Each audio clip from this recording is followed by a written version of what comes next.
Now starting. All attendees are in listen-only mode. Hi everyone, this is Glenn Coates from Handshake. We are just waiting for the final attendees to kind of log on here, get ready to go. So we're going to get going in about 30 seconds from now. Just going to give folks a little bit longer to join up before we get going. Okay.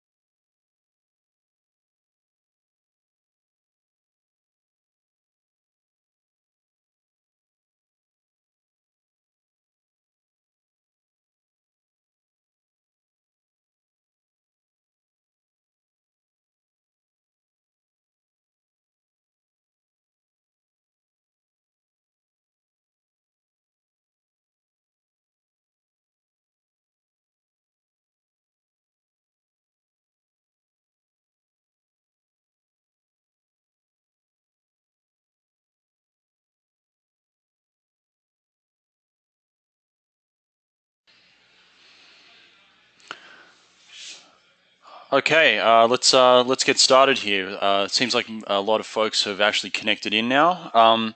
So I wanted to welcome everyone today to the webinar, Building the Optimal Online and In-Person Sales Strategy. My name is Glenn Coates. I'm the founder and CEO here at Handshake. Our mission is to make it easy to get every product to every shelf in every business. Handshake is a B2B commerce platform for manufacturers and distributors that makes ordering easy for both sales reps and customers. So this webinar topic is obviously very close to home for us. It's in basically what we do. And I've been speaking to manufacturers, distributors, brands for about the last 7 years about a lot of the ideas that we're going to be talking about today and the way they're changing. Early on, a lot of the companies that we worked with were primarily focused on optimizing the quote-unquote full-service channel with mobile technology for their sales reps. But, 5, 6, 7 years ago was before the kind of B2B e-commerce revolution had really taken off. And so now that online ordering is becoming more table stakes, the conversation has shifted to be much more about how you can get the most out of your full service and your self-service channels with your business customers. So we've got a lot today, a lot to cover here today. Let's get into it. So agenda-wise, first we're going to set a little context defining the channels that manufacturers and distributors are selling in today. Next, we'll get into some of the data and some of the feedback from the analysts about why omnichannel is so important. Then we're going to cover what types of transactions are best suited for your in-person full service channel and what's best done through self-service, probably more online. And then in that section, we're also going to talk about what types of technology people are using to optimize each of those channels. And after that, we're going to get into the meat of the webinar. So 5 steps to actually implementing an optimal omnichannel strategy. This is going to include how to think about customer segmentation, which is not something that we've really talked about before in these webinars, which is going to be very interesting, and very specific tactics for each of those customer segments that you identify. After that, we're going to take questions. So if you have any questions as we're working through this, and I expect there will be some because we're going to move through a lot of content very quickly, please use the question box on the GoToWebinar console thing to input them, and we'll come back to them at the end. Okay.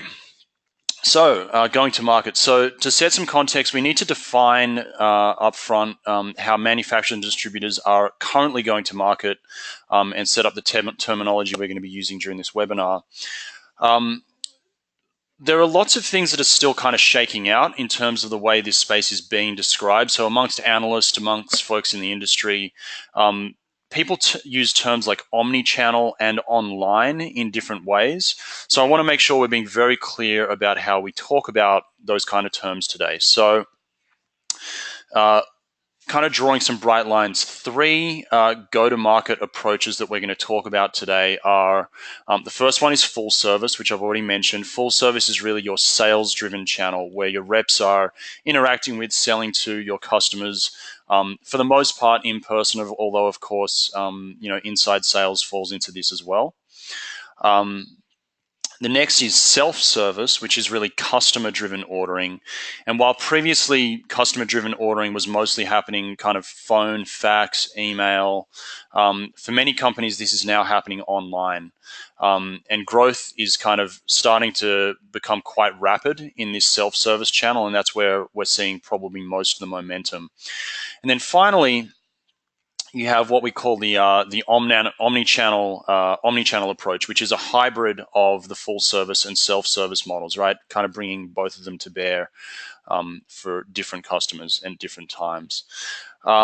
So one thing to point out, though, even though some of this stuff sounds like it's new and we're talking about changes in the market, there has been a historical example of the hybrid model for a long time, which is it's been out there in a way through EDI. So a lot of you folks will know about EDI. I'm sure you've got customers who are on EDI, big or small, contribution to your revenue. But in that scenario, often the rep is out there working with the buyer to plan the buy for the season, get everything set up in the procurement system, negotiate pricing. So there is a sales-driven element to that transaction, to that order. But the actual order ends up getting placed through a procurement system and comes in electronically over EDI.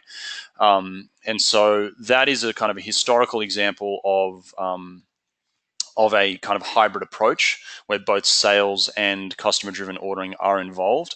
The challenge with the EDI situation is, of course, that it's not that easy to set up and maintain. Only the biggest retailers typically use EDI, so it's kind of mostly for the big box accounts, doesn't really help you deal with the mid-size and independent folks. And so until more recently, the hybrid model has been a little bit out of reach for the mid-size and independent retailers. The good news is that the birth of B2B e-commerce is now making the hybrid approach possible for the entire customer base and not restricted to just those folks that can trade EDI. Today's most comprehensive omnichannel implementations include both a strong in-person sales channel and online customer ordering on both web and mobile. And we're going to go into a bit more what this looks like later on. So why is omnichannel important? It's a really nice sounding word, but why does it matter? So over the next few slides, we're going to get into some interesting stats and feedback from the analysts about why omnichannel is so important. A lot of this data actually was released in October of last year in a Forrester report called The Case for Omnichannel B2B. The Case for Omnichannel B2B. For any of those of you who are out there who are Forrester subscribers or can get your hands on this report, I'd highly recommend it. It's very interesting. We're going to be covering a lot of the highlights from that report today. So according to the report that I just mentioned, omnichannel B2B buyers are more active, they generate more revenue, and they cost less to serve than single channel customers. So let's break that down a little bit. Omnichannel customers are more valuable. So 51% of B2B digital professionals said that omnichannel customers have increased spending with them over the past year. Right? So the majority of folks are saying that their multi-channel customers are increasing spending. This one about migrated quote-unquote customers, which is a term for buyers that have started placing orders online as well, is especially interesting. The report stated that migrated customers who have been buying in person for years are now spending more in the legacy channels, right? So they were buying through a legacy channel, maybe through a sales rep. They're starting to buy online, but even just the spending they're doing in that legacy channel is going up. And this kind of directly opposes that kind of cannibalization fear that some suppliers have when they're rolling out their online kind of self-serve channel. They think, well, I'm going to get the orders and it's just going to move away from the rep, but, am I just robbing Peter to pay Paul there? What we're hearing in the market, what the analysts are seeing, is that they're spending more money in person, even when they can also order from a self-service portal. And finally, B2B execs agree with this statement.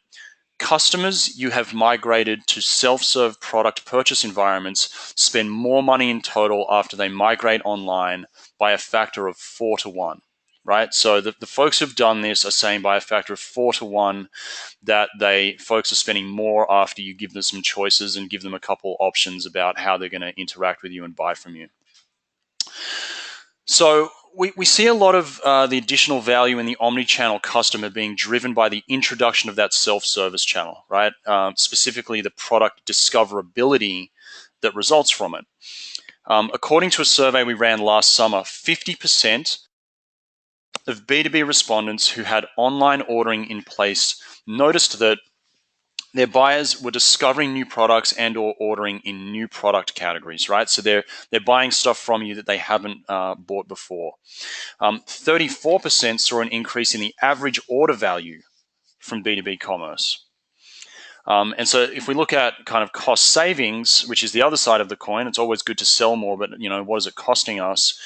There's lots of great data here from that report. 52% of respondents said that migrating offline only customers online has reduced their support costs, right? So people are feeling the support costs in their teams going down. 56% say that they have customers that they can only profitably serve online. There's just no way to make the unit economics of sending the rep out or having someone call them really make sense. And 72% of B2B companies are actively focusing their sales teams on higher end selling scenarios rather than just kind of taking reorders, right? And that's something that a lot of our folks in the kind of food and beverage industry have really noticed. I remember one of the companies we work with out in New Jersey had has really seen a shift from working where the reps are going out and selling the large cuts of meat, the seasonal stuff, the big orders, and the really transactional, just order the kind of packaged stuff on the shelves is really moving online. And that split is starting to emerge where the reps are focusing on the high-end strategic stuff, the kind of run-of-the-mill reordering is really just kind of moving online and away from the reps, which has increased overall revenue. There's a really great quote that came out of the report that I remember when I read it that describes the spirit behind omnichannel. It's about giving your customers options: a pure self-serve website, a salesperson intermediated full-service experience, and the hybrid selling model. I have to say I was pretty excited when I read this quote. Obviously, kind of a self-serving way. It is pretty aligned with the way that we have built our technology and our strategy here at Handshake. We've always seen a tight kind of relationship between what the reps do in the field, the sort of inevitability of the move towards e-commerce and online buying, and how do we really build something that kind of makes these two things work together, knowing that we're in a relationship-driven business, and it's important to recognize that, but also, it's 2017, the world is changing. How do we get the best of both of these worlds? And so this was obviously great for us to read, and I'm sure many of you guys are seeing this yourselves in your businesses. So there's some stats there, some analyst stuff, but let's get into some details. So it's the case that there are particular types of transactions that are more typically done with a sales rep or online. So in this section, we're just going to touch on the tech that suppliers are using to support the omnichannel approach. So let's start out with the full service side, and probably not much of this is going to come as a surprise. So the transactions, as I was saying a second ago, that are facilitated by the full service approach are typically the complex higher ticket items. There might be some negotiation. There might be product education required. There might even be product configuration required. These are the orders that are typically submitted historically in some kind of analog way, kind of fax, phone, in person, and are usually facilitated by a sales rep. Full service transactions also can be part of a longer sales cycle, right? So, think about something like the pre-book season in apparel or outdoor or footwear, where you're setting up for a big buy for the season ahead, and it's not an order that you place on a whim over the space of half an hour. It's a longer buy that is planned out. And then lastly, a full service approach is often used for a first time purchase or one that requires substantial research. So when you're introducing a line into a retailer for the first time, even if they might eventually buy that line, themselves through an online method or through their own initiative, often getting that line in there for the first time does require that full service approach, which I'm sure everyone understands. Self-service transactions, on the other hand, are typically easily researched and probably on the smaller order side, smaller average order value. They occur over a short sales cycle that's very transactional. Someone's logging online, placing a quick reorder, they're filling out that order form, sending it in really quickly. And a lot of this stuff tends to be those kind of replenishment reorder type use cases, tend to be pretty quick, tend to be pretty repetitive. So knowing what we know about the nature of full service and self-service transactions, what technologies best support a holistic omni-channel approach, knowing that we've got the sales-driven stuff, knowing that we've got the customer-driven stuff, and how do we bring this together? On the full service side, and those of you who've attended our other webinars will be familiar with this, suppliers are using, or at least moving to using, mobile order writing apps for their sales reps to take care of the kind of commerce transactional element of the sale. Obviously, Handshake provides that kind of technology. Other things we're seeing out there are CPQ solutions, which stands for Configure Price Quote. And that can be in industries where there's like kind of configured pricing and products that have a lot of customization. So think about like industrial machinery that has a lot of options on it when you buy it. And then the thing kind of moving away from ordering itself, field data collection and analysis software. So you think about the kind of Go Spot Checks, the Zenputs of the world. They allow you to do kind of merchandising surveys, program compliance checks, and other things that the reps want to do when they're doing that customer visit that's not really about the order, but it's other things they need to be doing kind of around the order. So on the self-service side, the order placement is increasingly being done these days through B2B e-commerce portals. Probably no surprise. Some suppliers have e-commerce on the web only, but many of them are starting to provide ordering on mobile as well, which is something we've talked about on other webinars. And on the self-service side, away from the pure kind of ordering stuff, it's important to think a little bit about engagement technologies that can make the online channel more effective. And I'm talking about things like online chat, email marketing, in-app messaging, all of those engagement techniques that are not really the order, but they're going to help you drive more demand. They're going to create a tighter communication loop with your customers. And if you use that in conjunction with your order data from your actual commerce software, you can create a really much more personalized experience that can help drive that engagement, demand, communication, all that stuff. So these are the kind of things that are in scope for an omni-channel strategy on the tech side. So look, we've talked a bit about the approaches, full service, self-service, some of the tech. Let's talk about the steps of actually building and executing an omni-channel strategy. So step one is simply to invest in a B2B commerce platform. Shock, surprise, I run a company that makes this, so you'll have to forgive me for this being number one, but we believe it's pretty important. So as we just spoke about, the omni-channel experience is one that's powered by technology, and particularly the customer-facing ordering side of that is very much technology-based. So let's look at the components, what a powerful omni-channel B2B commerce platform really looks like. What are the things you're looking for?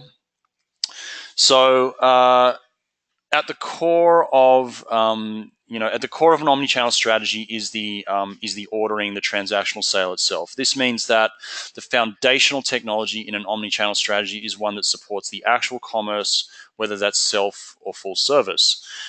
You can see that the kind of key, long poles in the tent that make up this platform are a mobile order writing app that the reps use in the field, and that allows them to, access the product catalog, see customer-specific pricing, promotions, product assortments, authorized products, and important information like inventory levels, order history, anything that's going to help the reps place the right order really quickly and without making any mistakes.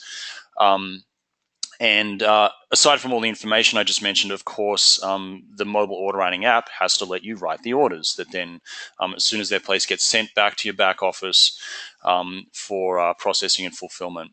The other piece of the other solutions here are B2B e-commerce on both web and mobile, so that your customers can place self-serve orders whenever and however they want, right? And this kind of brings the whole picture together. Those front-end applications that you see at the top of the screen, the mobile order writing app, the web e-commerce, the mobile commerce, they all have to sync back into a single back-end order management solution. And then that solution syncs into your ERP, right? Moving the data back and forth about customers, products, orders, all that good stuff.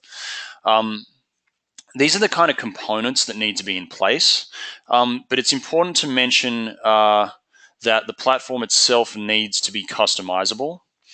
And there's really kind of two important aspects to the customization here. So first is kind of around integration and leveraging some of those engagement technologies we were talking about a second ago. You really want to be able to integrate best-in-class engagement technologies like email marketing, chat, and a lot of that hinges on whether or not your platform vendor has an open API. So is it even technically possible to connect other stuff into this system to enhance it and move beyond just pure ordering? But it's not just about plugging other things into the commerce platform. Customizations is also about the flexibility of the platform to evolve as your business practices change, right? So obviously, if you're going to pick a platform to do all these things, to put in the hands of your reps, to put in the hands of your customers, what you don't want to be doing is changing around what that platform is very often. Most of you are probably thinking about an investment like this as, like kind of at least a 5-year effort. And so one of the challenges is, when you're doing an evaluation of software like this, you're evaluating it based on what you know about your business today. But stuff changes, right? A year from now, 2 years from now, your business might change. And if your platform that you've built all these end user applications out on top of isn't flexible, then when your business changes, if the platform can't, change to match, then you're going to have to re-platform, and that's going to be very painful. So that customization capability goes beyond just what can I plug into my platform, and really means how flexible is my platform going to be as my business changes in the future. You really want to be future-proofed for that flexibility. So moving on. So there are a bunch of benefits to implementing a B2B commerce platform as opposed to investing in several disjoint point solutions from different vendors. So you can see some of the ideas here on the right-hand side. To highlight a few of the most important ones, it's important that your data is consistent across all these channels, whether it's for the reps or for the buyers. So you really want them to all be seeing the same product information, the same pricing, the same promotions. If the point of going down this omni-channel path is to increase the lifetime value, the average order size, the total spend of your customers by giving them more options to buy from you, as kind of the analyst reports suggest, you don't want to create a situation where your buyer can only get that promo through the rep, or they can only get that promo through the portal, because then you're going to end up with channel conflict. And you really don't want one side of the channel fighting with the other because, one of them's got a different price to the other or a different promotion available. It's kind of against the spirit of a results-driven omni-channel experience, which is really about giving people choice and real choice, and that driving results, whichever one of those choices they happen to choose on that particular day to buy from you. The other big advantage that I'll call out here is the single integration point. So, I meet a lot of new customers all the time, and I've never met someone who was excited about doing more ERP integrations than they had to. People don't. Uh, Doing ERP integrations generally does not make people feel good. It makes people feel like it's going to be a lot of work. And so if you can, it's a great thing to be able to aggregate all of these channels into one central backend. And then you only have to do one integration to that backend ERP system. So each time you want to turn on one of these new channels, whether it's e-commerce on the web or mobile or for the reps, it's more like kind of flipping a switch than doing like a full new rollout or implementation each time, which can get kind of painful. And I've seen everything. I've seen customers start with the sales rep side and then move to customer ordering. I've seen people start with customer ordering, then move to the reps. It's different for everyone depending on their priorities, but being able to pick one and then move on to the others later on very inexpensively is valuable. So to sum all this up, the foundation of a solid omni-channel sales strategy that balances the self-serve and full-serve channels is that kind of strong B2B commerce platform. And your reps can sell in person. Online ordering is possible for your customers, and this is kind of brings it all together. So let's say you've found your platform. The next step in implementing the omni-channel strategy is really to partner up with your sales reps, right? Anyone who's gone through one of these implementations realizes that this has the potential to really shake things up inside the business and for your people who might not really understand what's going on. If the rollout isn't done well, the reps can feel like their job security is threatened. They can be worried that they might be replaced by this new machine. And then when that happens, the reps can really hurt adoption of your portal. I've seen things where reps have gone out and they've said to their customers, hey, don't order on the portal, order with me because, if you don't order with me, I don't get the commission, or if you order with me, I can get you the best price. You really don't want your reps afraid of the portal. You want them in support of the portal, and everyone. It's kind of a united front. Everyone's working together. So there's a couple of ways you can stop this from happening. One of them is just kind of keeping your people in the loop early, right? So involve them early in the conversation. Let them know it's coming. Let them know why this is going to be really great for them. People are going to spend more with you, even though they're also spending online. And we've helped a number of our customers actually craft messaging around this. We've done it a few times to make sure that everyone gets on board. So if any folks are interested in that, reach out to us and we can help with that. The other and most important piece of this is around commission. So you really do need to commission your reps on all the orders associated with their accounts, even if they come through the portal. This is the only way you're going to be able to have your reps as your allies in the strategy and not think of the portal as an adversary. As the data showed earlier, it's really important to note that online ordering will likely not cannibalize the sales of the reps, and both the rep and the supplier will see higher revenue and, of course, therefore commissions for the omni-channel customers overall. So it's in everyone's best interest to find those customers and turn them into omni-channel customers rather than just traditional sales-only customers. So you've picked your technology, you've got your reps on board, and now it's about thinking about how do you segment your customer base. The next section is very important, and it's something we haven't talked about here before. Manufacturers and distributors have a diverse customer base. You guys all know this. Not all customers are created equal. You've got your big ones, your small ones, everything in between. And how you decide to balance kind of full service and self-service across these diverse customers really depends on how you segment them. You really do need an omni-channel strategy to be customer specific, to be thoughtful. So we're going to use a framework that was put out in this Forrester report called 5 Keys to Effective B2B e-commerce. It divides customers into 4 quadrants based on both the amount, the average amount, and the average frequency of their spending. So you'll see on the left here, we've got the frequency axis. Up above, you see the spending axis. First up, you've got what we call key accounts. These are the ones with the highest average order value and also the highest frequency. So they're going to be very important to your business. That's where probably most of the dollars are coming from, right? These are the 20 in the 80-20 rule of 80% of my revenue comes from 20% of my customers. Next up is the value accounts. These are the ones that are ordering quite often, but with a lower order average value than your key accounts. So they're ordering all the time, but just small orders. Next is cyclical. We see people in this segment who are in seasonal industries like fashion, outdoor, apparel, footwear. There's a lot of cyclical buying, right? So you see those big pre-book orders, but then not so much in between. And then we have the dormant accounts. So these are the ones who spend the least and the least often, and they're going to be the smallest section of your business, the kind of real tail of the long tail. So what you're going to need to do with this framework then is segment your specific customer base with these quadrants in mind, right? Go through your customers, think about where they really fall, and it's going to inform the go-to-market strategy that goes around each of them. One important note I want to make here is that we're going to go through some tactics for each of the segments we just talked about. But before I go on, I want to talk about something that's very important, and that's about profitability.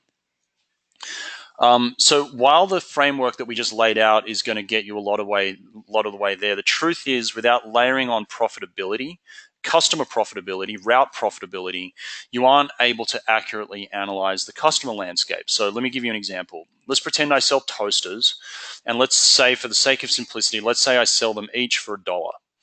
And then let's say that I've got a few key accounts, and these key accounts buy 100 times more toasters than anyone else. But given their volume, they've negotiated a price of 85 cents per toaster instead of $1. Right now, that doesn't sound crazy. They're buying a lot of toasters. They get a lower price. But what if I told you that my cost on each of these toasters was 84 cents? And they're buying them at 85. Now, that's going to change things a lot, and it might really change my willingness to continue throwing more and more service costs, more and more white glove treatment at these kind of accounts, given how thin those margins are. So in this fictional example, I'd have to really then think about ways to improve profitability for this key account. And that could either be, reducing my cost to serve this particular customer, trying to find more margin in that gap. Maybe the rep's not going there as often. Maybe I'm, doing some things like that. Or I really need to increase their average order value and average order margin with a cross-sell or upsell strategy, right? So I need to maybe sell them some things that they don't have such crazy discounts on to turn them into a more profitable customer. So the only reason I kind of highlight this fictional example is there's obviously this framework of key accounts, value accounts, cyclical accounts, dormant accounts. There's an implicit bias in, well, the key accounts are the best, and you really do need to think about profitability when you're thinking about does a high average order volume and a high average order frequency necessarily mean that these guys are my best customers. So you just need to kind of layer that on, and that's going to be different for every business. So let's talk about some tactics for each segment with that kind of big caveat that we gave up front. So let's start with the key accounts. So the most important ones, these guys are placing the big orders. It's probably not going to be a surprise to you that they need both full and self-service channels looking at these buyers. So according to the Forrester report that introduced these quadrants, the whole point of a key account strategy is to delight with service and reward customer loyalty. What does that mean? It means that a full omnichannel ordering suite is provided to these customers so that the buyers can order in person from the reps or online from the web or a mobile device. It's also not enough to treat all these accounts equally. You really need to know their specific preferences. So maybe one of them only wants to order through reps, refuses to do anything through self-serve. Another one really only wants to place orders online or maybe just through iPhones because of the nature of the business. You need to kind of factor all of this in to extract as much value as possible from these buyers that are already the most loyal customers. But because key accounts are often served in person, you really need to make sure that the reps that meet with them are using a great mobile order writing application to help them do their best work when they have this valuable time. It's the basic stuff. Make sure the reps have access to things like inventory data, the buyer's order history, so they can write the correct order, the best order, with all of the data at their fingertips and not just guessing. It's also important that this speeds up the transactional part of the order writing. If these guys are placing really big orders, just the manual work of entering those orders can be a lot of time, and you really don't want the reps burning down that time on this kind of monkey work of scratching out the orders. You really want them getting through that quickly so they can spend more time with the customers on the things that they really want to spend time on, like education, advice, and even giving the customers back time to spend with their customers, right? They're running a business too. How can we get some time back to them? They'll probably appreciate that. We want to keep them happy. Finally, if you're able to really act like a partner and not just be the guy that's kind of scribbling down an order, this can be a big strategic differentiator in markets where it's difficult to compete on product and price, and help your reps really sell in a more strategic way and provide trend analysis and merchandising and some of these other things that go beyond just kind of scratching out the order. Let's move on to the value accounts. So as a reminder, these are the accounts that are placing smaller orders but very frequently. One thing that I hear about our customers' value accounts is that because their order frequency is so high, reps can end up spending a lot of time with them, but for not enough yield, right? Not enough profit.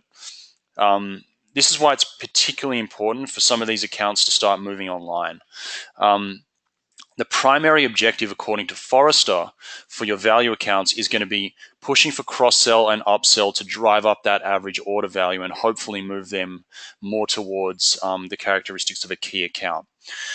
So it's of course possible that your reps can upsell or cross-sell your accounts in person, but we all know, anyone who's been to Amazon.com knows that websites and technology are particularly good at showing related products. It's funny, I actually was on the phone with an analyst the other day, and they mentioned that one of the reasons that big box stores and big enterprise often do not want often prefer their staff to buy through the procurement solutions on the buy side rather than the portals on the sell side is that they know that the sell side portals are very, very good at cross-selling and upselling, and they're worried that their people might spend more than they should if they're exposed to these solutions that really highlight what else they could be buying, right? So we know that technology is good at this, and it's an important tool to use to broaden that product mix people are buying. So let's get into some key ways to kind of get more of this segment, right? These people are placing orders at high volume. You want it to be something they can do in their sleep, so you need to make the reorder process a no-brainer, really low friction. At the very least, you want to have them maintain their current frequency and not lose them to a competitor who gives them a more seamless ordering experience. Over time, as things move forward, it's likely that that competitor is going to be doing it online. So they're not only going to be taking that business from you if they make it a bit easier for that retailer to order, but they're also going to be doing it at a better margin, probably. It's going to be more profit for that competitor.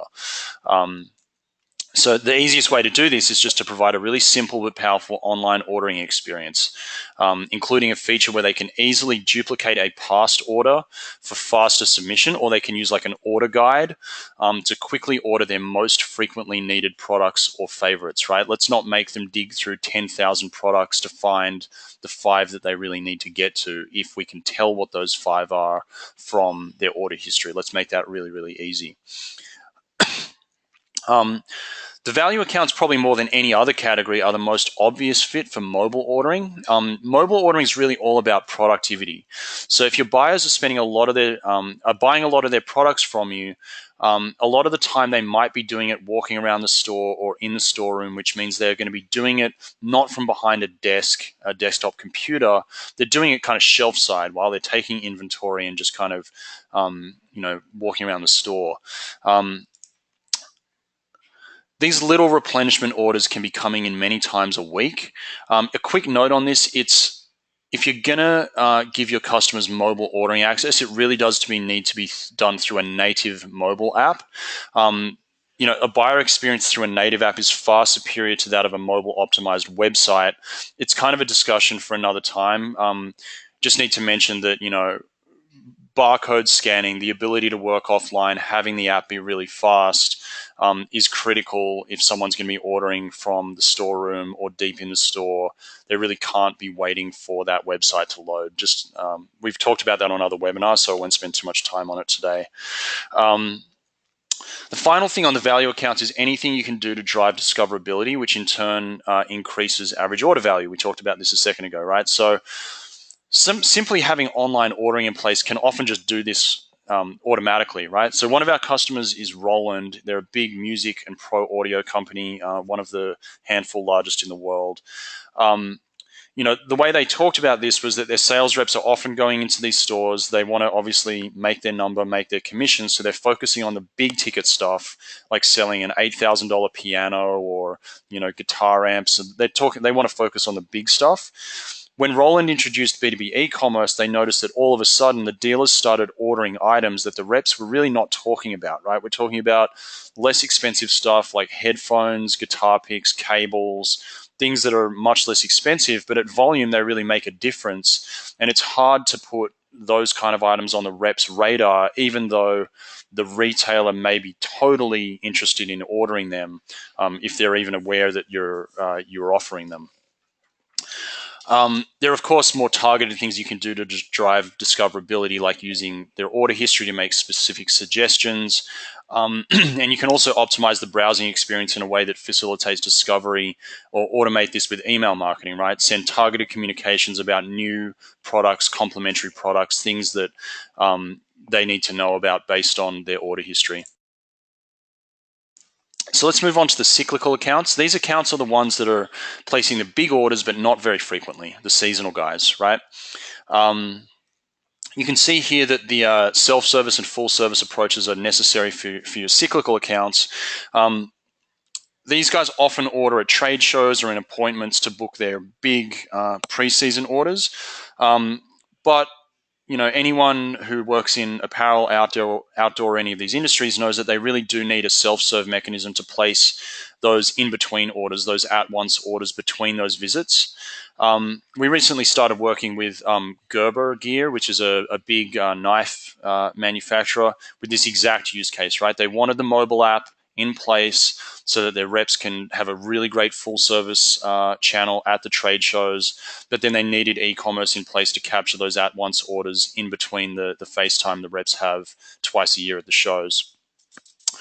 And then if we think about cyclical accounts, the Forrester soundbite on this one was stimulate with targeted offers. So what are the tactics for this? So to the extent that you are getting any in-person time with these kind of buyers, you really need to nail it, because there's just not going to be a lot of it. The more strategic your reps can be in these conversations, the more they can educate the buyer on your products, the more likely you are to secure a bigger pre-book order and set up a good season. The way to give your reps the time to do that is obviously with a mobile order writing app. If things are selling through the season, then you want them to be able to easily place a reorder. So you need to have that online ordering portal in place. One of the things that we see that being the most important, though, for these cyclical accounts is around promotions, right? So as you probably know, we do a lot of work with outdoor and sporting goods companies, and we see this in hardware too, actually, hardware industrial. They offer heavy incentives to secure these kind of larger pre-book orders, but then they also offer this kind of clearance pricing at the end of the season. So in order to support this promotional strategy, it's important for them to have technology in place that can support customer-specific promotional rules. And whichever way you end up going with this, you really need a solution that can support pre-book promo pricing for the reps. And that's probably going to be more on the mobile solutions that the reps are using. And then you also need those kind of at-once end-of-season discounts for your buyers, and that's probably going to be more on the online side. And so it's really important that you have a platform that can support doing promotions on evenly across both of these channels. Let's move on to the dormant accounts, and I'm going to speed up a little bit here because we're running short on time. Customers can go dormant for lots of reasons. Sometimes it's just because you can't get out to see them. They're in a region that's just too far away, or they're just too small. It's really just you can't send a rep out to see these guys. It's not going to work. So this is really all about self-service, right? So dormant accounts really need to be activated with low-cost promotions, right? Before we even get to that, online ordering can just be a way to re-engage accounts that have gone dark, right? They just fallen off. We hear this from customers all the time. I was just talking to one of our customers the other day, Buff. They told me that on day one of their B2B e-commerce launch, they started seeing orders from customers that hadn't bought from them in more than 2 years. and this is crazy because they were telling me that the reps had been reaching out to these guys, calling them, emailing them, getting nothing back. But as soon as the portal was there, they logged on, placed some orders. So, as soon as you get that commerce portal in place, you might see some of these customers coming back. And maybe they're not going to stay in that dormant quadrant for long. Maybe they're going to move into being those value customers, right? On the promotion side, this is a good group for what the analysts talk about as the kind of spray and pray technique, where you just blast email promotions and see who bites, right? This is the real long tail. You just want to see if you can bring any of them back. And this is in contrast to a very customer-specific promotional strategy you would use with the cyclical accounts. So with the dormant accounts, you're not really going to think about a specific promotion for a specific customer. You're just going to think about a blanket promotional structure around maybe free shipping or a small discount. And you're just going to keep emailing them until they buy again or until they unsubscribe. So let's quickly touch on mobile, because it's something we think about a lot. We've been talking about customer-driven, sales-driven a lot today, and not so much the difference between web and mobile. So there's a summary of some of the things we talked about today, but there's an additional column on the right over here. Of all of your customer segments, the mobile ordering opportunity is most relevant for your key and value accounts. So the key accounts, these are the ones ordering a lot, frequently. If you don't offer a strong mobile ordering option to them, there's a chance you will lose them to a competitor that does. A really interesting example of this that I've seen is with one of our meat distributors. So they introduced a mobile ordering offering to one of their key accounts. It was a big grocery chain, and they, over the course of about a year, went from about 40% to 70% of that store's total meat business. Now, that 30% that they gained didn't come out of nowhere. It came out of business that was someone else's before. So it came out of someone else's end.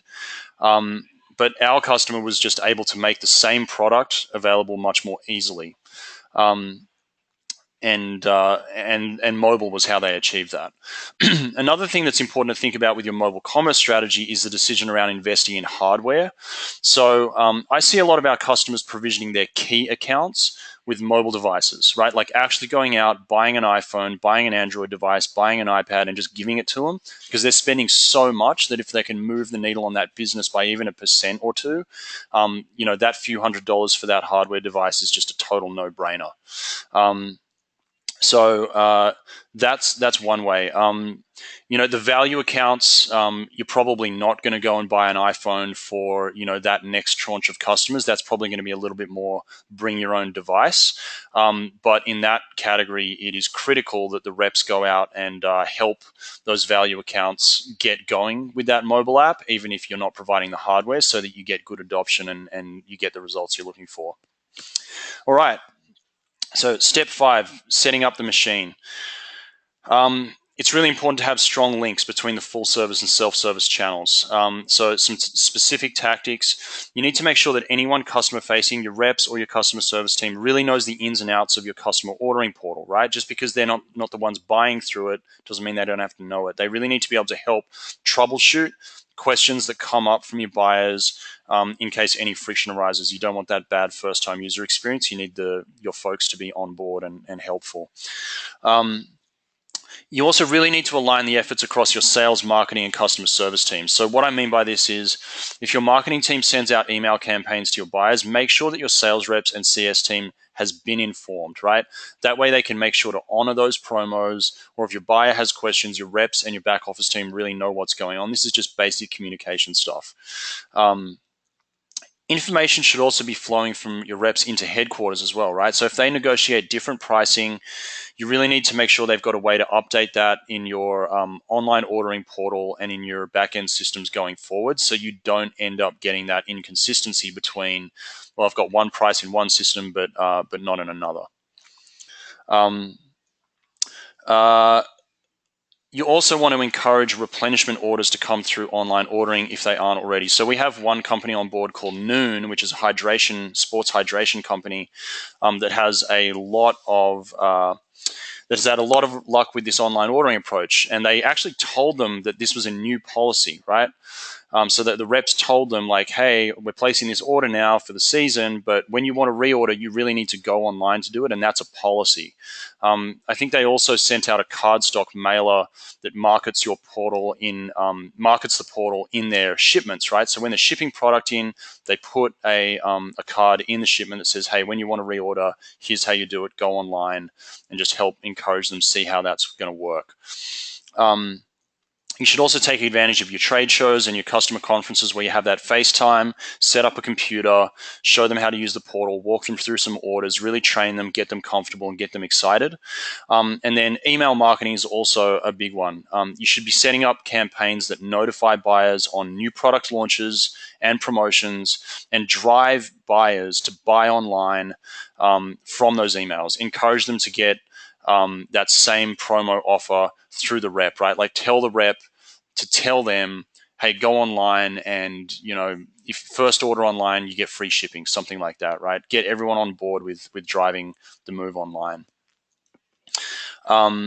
It's also really important to leverage order history as a constant mechanism to stay in touch, right? So whether it's, upsell related stuff with your sales reps or driving targeted email comms, you really are going to have more success closing the deal that way. Order history really needs to be used by your sales, customer service team, and marketing team to do proactive customer outreach. Reps should really use this intel to inform their upsell and cross-sell conversations.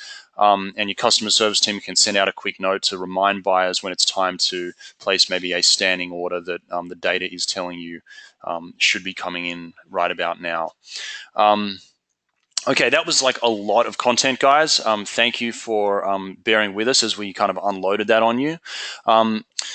Before we get into the Q&A, I've got some very Handshake-specific questions coming in. If you want to see our platform or talk more in depth about building your specific sales strategy, just type demo into the questions box, and I'll have the folks on our team reach out and give you, answer your questions, give you a demo, and help you understand what we can do. Word on the streets is that we sometimes give discounts to webinar attendees, so I'll make sure you get that if you type demo into the box and you reach out to us through that channel. All right, so let's get to some of the questions. Will a copy of the slides be available afterwards? Yes, we will. We will send out a copy of the slides in the next couple days.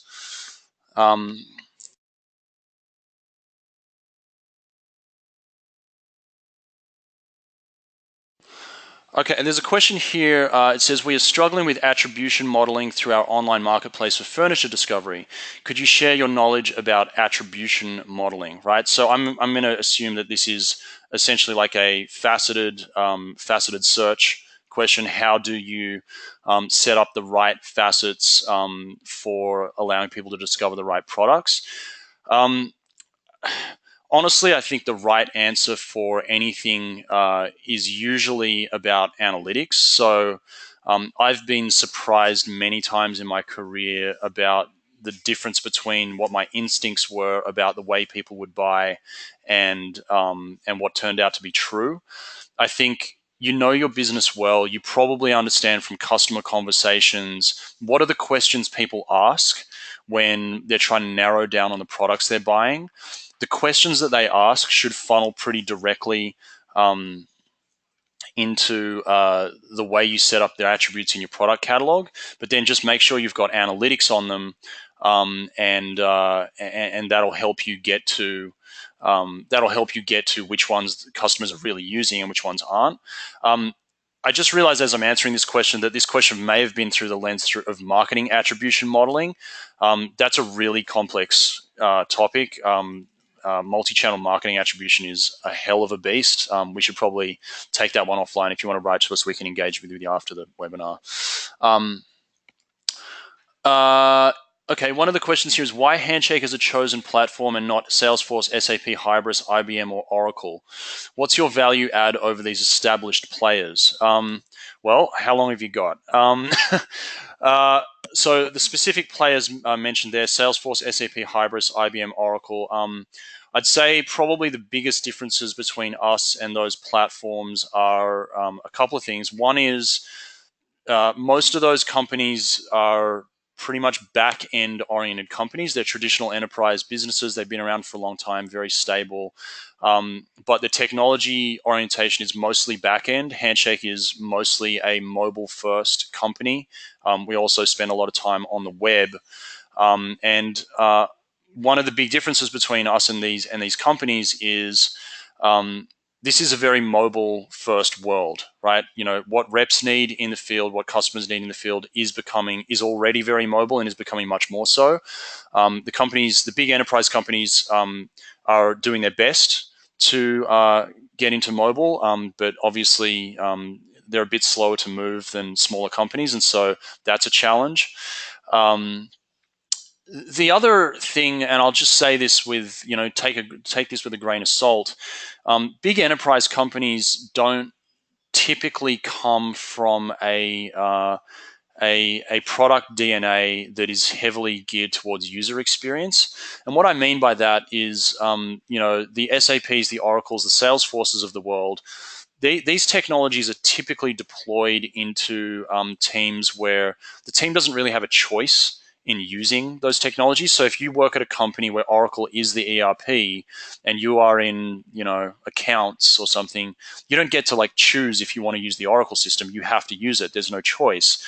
And so a lot of these big enterprise systems aren't really geared towards a heavily user experience driven focus that recognizes that users really do have a choice in whether they even want to use the thing. E-commerce is obviously very different, right? E-commerce is all about the buyer doesn't have to do what you want them to do. They can buy through other mechanisms.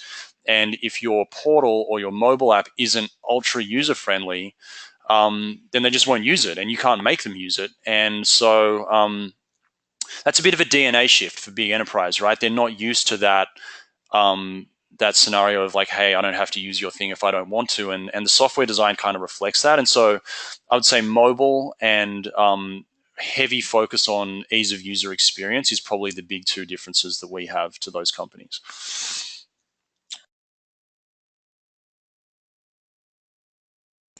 Okay. The last question I've got is, one of the questions here is, do you integrate to most back office ERP solutions? The answer is yes. We have a number of out-of-the-box integrations for the kind of mid and lower-end systems, the kind of NetSuites, the QuickBookses, the Xeros of the world. And then we have a professional services team who does the more bespoke integrations to top-end of town, Salesforce, Oracle, SAP, Infor, Epicor, those types of systems. So we do all of it in different ways depending on what's appropriate for the system. I've got one question here, which is, do you guys consider Amazon Vendor Express account and or Amazon Vendor Central account a valid sales channel? Yeah, of course, I would sort of say the Amazon channel, even though it's not technically EDI, is very EDI-like. Of course, what we spent most of today on was human-powered ordering. But yes, of course, Amazon, big box EDI, they are valid sales channels. And I know that a lot of businesses out there make a big chunk of their revenue from those channels. So it is a legit channel for sure. One other question here is, what if you have an established ERP like SAP or Oracle? Does Handshake offer a skin that lays over the top of one of them to serve as a user-friendly e-commerce interface? The answer is yes. We always are sitting in front of an ERP system and are providing that kind of ease of use for the reps, for the customers. We integrate to the ERP system. We move the data back and forth that we need to in order to make that user experience work. And that's usually customers, products, orders, inventory, pricing, all that kind of information. And then we usually sit in front of one of those back-end systems. We don't really tend to overlap with those back-end systems. We don't try to do things like invoicing, shipping, inventory management, fulfillment. We don't really get into that. We really focus on the customer experience, the ordering experience, the sales reps, and just integrate to the back end. The last question I'm going to have time for here is, would you say many companies integrate both B2C and B2B solutions? From my experience, the answer to this is yes. It's very difficult to find a single solution that is going to do both B2C and B2B well. You'll all probably know this. Pricing and authorization and who can see what and all those business rules are radically different between B2C and B2B, right? And also the user experience is different. It's not just like the price is a little bit different. The big difference between B2B and B2C is, as I view it, the following. In B2B, in B2C, you're really focused on conversion, right? 90 odd % of visitors to a B2C website don't buy anything. And so almost all of that technology solution is geared towards getting the customer to buy anything at all. It's really about conversion. And that's what you see in the design of Amazon.com, Zappos and sites like that. And that's really what like Shopify and Magento and companies like that are really focused on. B2B is not really about conversion. It's about productivity, right? The customers that come to a B2B website are not looking for, hey, convince me to buy one thing. They're going to buy like 20 things because they've been buying with you for 20 years and they know what they want. They just want you to make it easier for them to do that because they've got a business to run. And so the user experiences that a B2C site has, that whether they're trying to get you to buy anything, and a B2B site has where they know you're going to buy something and they're just trying to make that easy to do 100 line items. They're just very, very different. And I've seen folks try to have one solution do both. And invariably you end up with kind of no one's really happy. And it's kind of, a jack of all trades, but the king of none. Okay. So before we go, if you wanted to get a demo of Handshake, please put demo in the questions box and we will reach out to you and arrange for that to happen. I want to thank all of you for being on the webinar today. I really appreciate your time and I hope this was helpful. If you have questions that we didn't get to in this time, please reach out to us. Contact information there on the screen, and myself or someone on the team would be more than happy to talk to you and dive in further. There's a lot of new stuff here. We're really excited to be able to talk about it, and I'm sure we're going to be talking about more of it in the future. So thank you, and we'll talk to you soon.